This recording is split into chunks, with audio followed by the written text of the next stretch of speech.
Hello and welcome. This is one of the biggest topics for you to overcome and get into a level of super duper massive amounts of comfort with, and these are your clients' objections.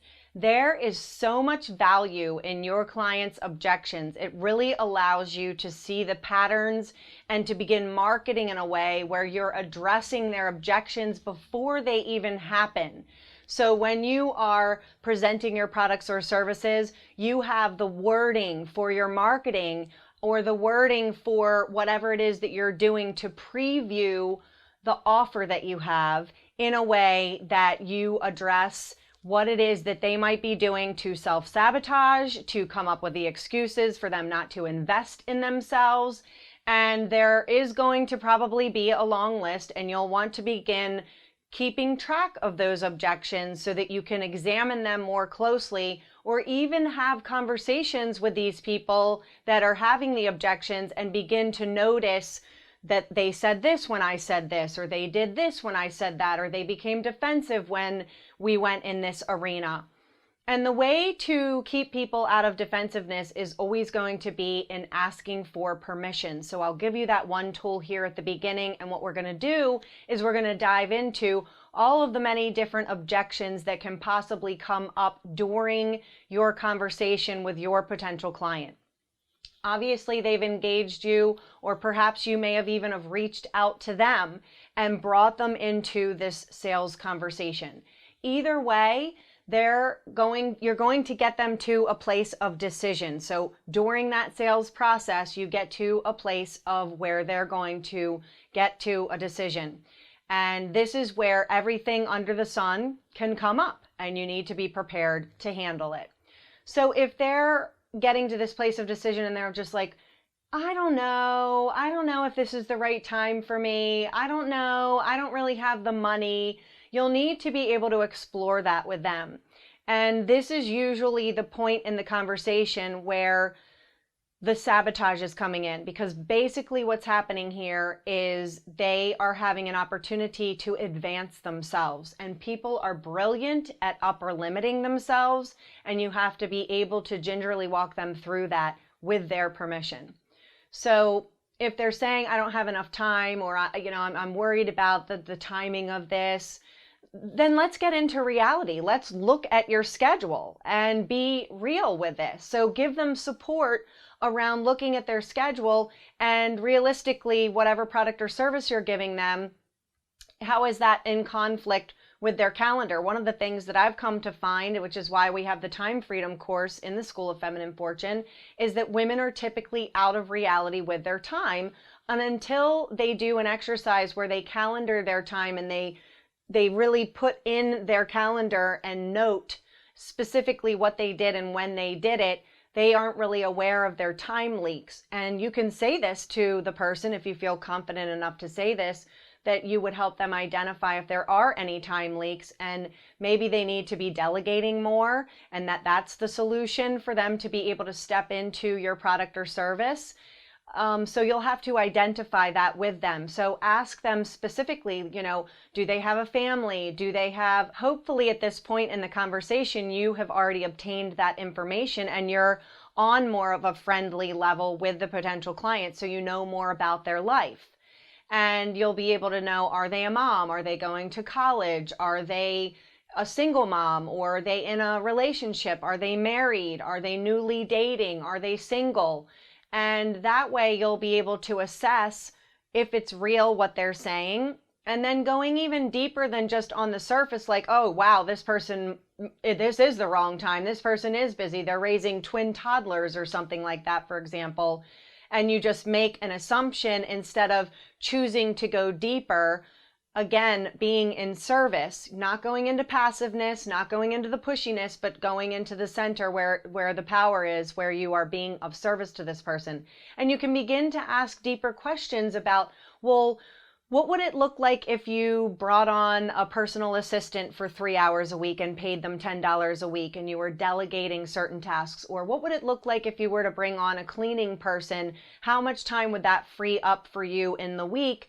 And then see if you can identify the gap between what they're thinking they don't have time for and them identifying and getting into reality with, okay, yeah, this actually is realistic. I will have 10 hours a week to work on my business, for example, and have a private coaching session with you, Rebecca, so that I can begin to build my own business and get my own packages and offers out into the world. And so you can help them to be able to see that, and then it becomes an easier yes. And it is possible that there could be you working through the time issue or that particular objection, and then you come to another objection underneath of that. That's okay. Stay present. Take a deep breath. You've got this. You're going to walk them through it. You're going to help them out. And again, at this point in the process where you're dealing with potential objections, you would have identified that yes, indeed, your services are a fit or your product is a fit for this particular client, and that they've gotten to a decision of yes, or you're helping them get to that decision of yes. That's ultimately what your goal is, or to get them to a no. Maybe they do decide this is not realistic for me to do this at this time. It's not the right timing, or they don't have the money, or their husband's never going to give them the go ahead for this. And the next thing is the money one, and that's a really big one. So you want to really be in your power here, and the more that you're not available for your own money drama, the more you'll show up and not be available for their money drama if they have any. But in this particular case, let's say they get to the decision and they're like, oh my gosh, this is fantastic. I know I have to have your product or service, and I'm willing to do whatever it takes, but I don't know what to do because I don't have the money. Now is the time to get creative. Now is the time to educate them that inherent in every desire is the fulfillment of that desire. And it's not a matter of them not having the money, because the resource for their desire already exists, and you're going to help them identify it. So ask them, would they like to have help around the money conversation? The way that I do this is I kind of educate people first, and I let them know, listen, I'm here to help you out. I'm here to help you identify where the resources are, because you've already made a decision that this is the exact right next thing for you, and you're super excited and enthusiastic about it. I think you're a great person for me to work with. I can see your full potential, and I'd love to work with you. In the conversation, tell them you'd like to work with them if that's true for you. It's a great thing to say, especially if it's true. And I find that a lot of times women forget to say that.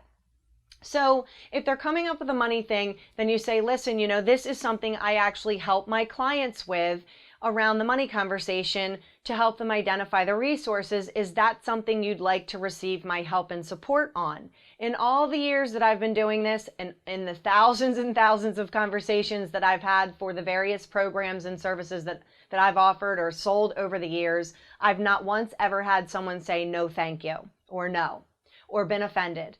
So again, if you're coming from this place of asking for permission and letting them know what it's going to do for them, and they're seeing the value in you giving them the support, then of course they're going to say yes. Every woman loves to have help and collaboration. So the next thing you'll do is you'll come up with your own checklist. I have my own checklist, but you'll want to come up with your own checklist of the different potential objections, and you continue to add to it. You're going to want to come up with your own checklist. I have my own checklist, but you'll want to come up with your own checklist, and you'll want to continue adding to it. So over the years, as I've heard different kinds of money objections, I've been able to identify, and I've seen people manifest the money. From that, I have been able to add to the list of possible places where the money could come from. Now, first and foremost, we know that money comes from one universal source. So money is coming from God through different channels to your client and through your client for your product or service. So you'll need to educate your client on this, because not everyone has this fundamental belief. It's a false belief to believe that money's coming from someone's employer or from their boss or from their husband or from wherever. So first and foremost, the coaching process and the sales conversation process is a combination of educating your client and also asking them questions. So I would say, listen, do you have access to credit cards? Do you have a way to get a loan? Do you have a retirement account that you can access? Do you have someone that can lend you the money? Do you have, there's many different things. So there's this whole checklist. And one of the things that I came across in the past several years, and which is why I say for you to add to your list, is I was working with one client and she identified that she had memberships totaling $500 a month that she wasn't even using. So she was able to free up $500 just like that. I've also had clients sell jewelry to be part of a leadership program that I had. So there's many, many different creative ways, and for each person, it's going to be unique. I had another client that wanted to sign up for a program, and her in-laws offered to give her the full amount for it, but she hated her in-laws and she didn't want the money to come from them. And so when I was able to help her see that money is only coming through them and that God is using them as a channel and has a reason and a purpose for it, that then she was able to open up and receive the money from them. And it ended up healing her relationship with her in-laws. So beautiful, miraculous things can happen when you're willing to hold the hand of your client and help them be walked through any kind of objection, whether that's time or money or any other kind of objection, and you have the ability to support them in doing that and getting to this place where they can see the possibility and they start to feel excited and they start to feel inspired about investing in your product or service, because now they can begin to see the way.